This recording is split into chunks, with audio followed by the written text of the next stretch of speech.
ตอนนี้เขาก็กำลังเสียย่างขึ้นยนต์เนาะเพื่อจะกลับนครหลวงเวียงจันทร์ไปเบิ่งภาพบรรยากาศนำกันตั้งแต่สนามบินเซโปนจนฮอดนครหลวงเวียงจันทร์จะเป็นจังได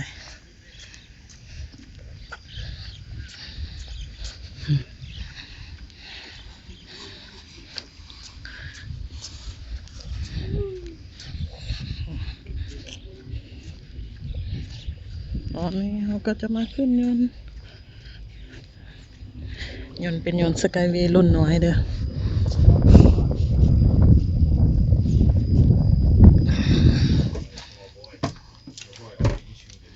เขาก็จะนั่งนี่จะเป็นขึ้นยนต์ยังจะหามาก้นหมูเลยได้นั่งบนคักเนาะตอนนี้กันยนต์พร้อมแล้วที่จะบินขึ้นสู่อากาศเนาะไปเบิ่งบรรยากาศเขตสัมปทานบ่อคำเซโปนน้ำเดียวเนาะเป็นเขตที่ว่าอันที่เอาขี้ยนต์เห็นเนาะบางบ่อเพิ่นก็ปิดไปแล้วเนาะบางบ่อเพิ่นก็กำลังคนเอาแห่อยู่แต่ว่าอันเป็นบ่อเปิดเด้อเนาะบ่เป็นบ่ออันแบบบ่อใต้ดินนะบ่อใต้ดินนะละน้อยก็เคยถ่ายแล้วเนาะถ้าผู้ใดมาใหม่ที่ว่ายังบ่เห็นก็ไปซอกเบิ่งวิดีโอได้เนาะอยู่ในวิดีโอนี่แหละอยู่ใน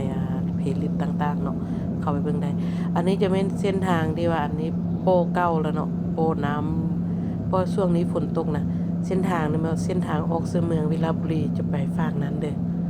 ฝากเบื้องขวามือจะเป็นเมืองวิลาบุรีเนาะอันนี้โบที่เพิ่นสต็อกแห่ไว้แล้วเนาะ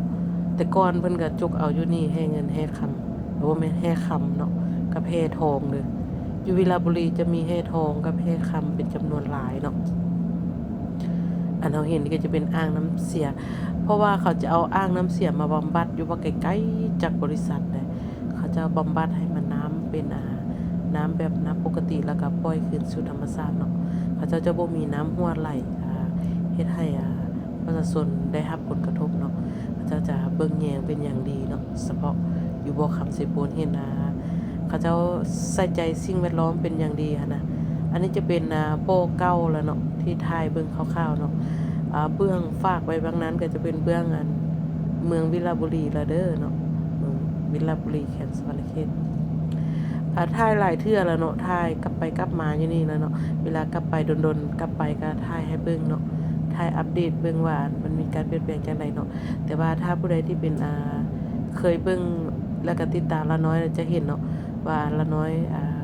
มาเวียกแถวนี้ละน้อยก็จะถ่ายให้เบิ่งให้ทุกคนเบิ่งเนาะย้อนว่าสภาพมื้อนี้เนาะอากาศบ่ค่อยดีปานใดฝนกำลังจะตกเนาะแต่ว่าก่อนที่ยนต์จะขึ้นเพิ่นว่าอยู่นครหลวงเวียงจันทร์ฝนตกเนาะอยู่วิลาบุรีตอนขึ้นยังบ่ตกเนาะแต่ว่าฟ้าเริ่มมืดเนาะเฮ็ดให้เมฆหมอกกำลังมาปดบังทัศนียภาพเนาะแต่ว่าอันนี้ถ่ายเบิ่งคร่าวๆเนาะเพราะว่าผ่านมาก็เคยถ่ายเบิ่งละเอียดแล้วเนาะแล้วก็เป็นวิวงามๆเลยอันนี้แม่นส่วนหลายยนต์เพิ่นจะบินบ่สูงเนาะบินถึงเมฆถึงเฟื่อน้อยนึงเนาะแล้วเราก็จะสามารถเบิ่งให้นาตากาได้คือเก่าเนาะแต่ว่าแต่ก่อนนะถ้าบ่มีเมฆมีหมอกเนาะก็จะงามๆได้ถ่ายให้เบิ่งนะแต่ว่าตอนนี้อากาศบ่ค่อยดีปานใดเนาะก็เลยว่าครึ้มๆได้หน่อยนึง มึนๆมัวๆหั่นนะมันอากาศบ่ดีปานใดหั่นนะบรรยากาศเป็นอะไรก็ไปชมนำเดียวเด้อ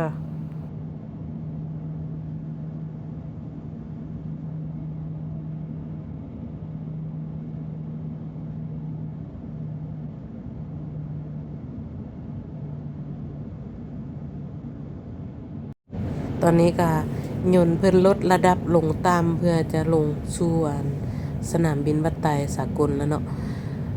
เมฆหมอกก็กำลังหลายแต่ว่าตามการขี่ยนต์มื้อนี้เนาะมันจะบ่ติ่งหลายปานใดเพราะว่าเมฆหมอกบ่หนาหั่นน่ะเวลาขามาแบบลุกสิโปนมานครหลวงเวียงจันทน์จะบ่ติ่งปานใดแต่ถ้าลุกเวียงจันทน์ไปสิโปนใกล้สิฮอดสิโปนสิเนาะก้อยสิฮอดเขตสัมปทานอากาศบ่ค่อยดีแถวนั้นน่ะบึดลมบึดฝนบึดตกบึดอากาศ 3-4 ฤดูนะมื้อนึงบางทีนะสิโปนนะเพราะว่าหยังเพราะว่า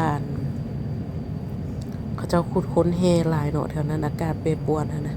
แต่ว่าเขาเจ้าก็มีสัญญาณเตือนภัยตลอดเลยอยู่หั่นน่ะเวลานั้นอันนี้จะเป็นน้ำงืมเนาะเบิ่งไหมน้ำงืมให้นาเขาบ่งามๆซะเขาเฮ็ดน่ะแต่ว่าท้ายบ่ได้แจ้งปานใดเนาะเพราะว่าฝนตกแล้วก็ฟ้ามืดครึ้มเบิ่งอันตะกร้าว่าซั่นอันหน้าเขางามๆเนื้อเขาเฮ็ดเป็นตากะโลคักๆซะแบบซุปปิ้งเลยนะเนาะแบบหน้าจัดสรรเลยนะเนี่ยแบบนี้นะหน้างามๆแบบนี้ เพราะว่าเป็นยามช่วงฤดูเขากำลังปักดำนาปีเนาะก็เลยทุ่งนากำลังเขียวงามอยู่สวนนาเขาได้งามได้งามว่าผู้เลยได้เคยขี่อันยนต์ไปยนต์มาแถวนี้ก็จะเห็นเนาะถ้าว่าขี่ทางอันเสียงขวางทางเอ่ยก็จะเห็นกัน เพราะว่ายนต์มันจะบินสายนี้เลยเนาะแต่ว่าอันนี้มันยนต์นะครับสำหรับโบกคำสิปูนเลยหลายคนว่า ยนต์นี้อันบินบ่ถือกับสิ่งที่เจ้าเคยไปเคยมาเนาะมันจะบินสายอันโบกคำสิปูนเลยนี่บินแต่เมืองวิลาบุรีมาเพื่อจะลงมาสู่สนามบินวัดไตแต่ว่าลูกเมืองวิลาบุรีนครหลวงเนาะมันใช้เวลาอยู่ชั่วโมงนึงกับ20นาที20ปลายเกือบ30นาทีเนาะบางทีเนาะบางมื้ออากาศดีก็มาฮอดไฟเนาะบางมื้ออากาศบ่ดีก็ตำเมฆตำหมอกมานะก็เฮ็ดให้นั้นนิดนึงเนาะนี่ใกล้จะลงสู่สนามบิน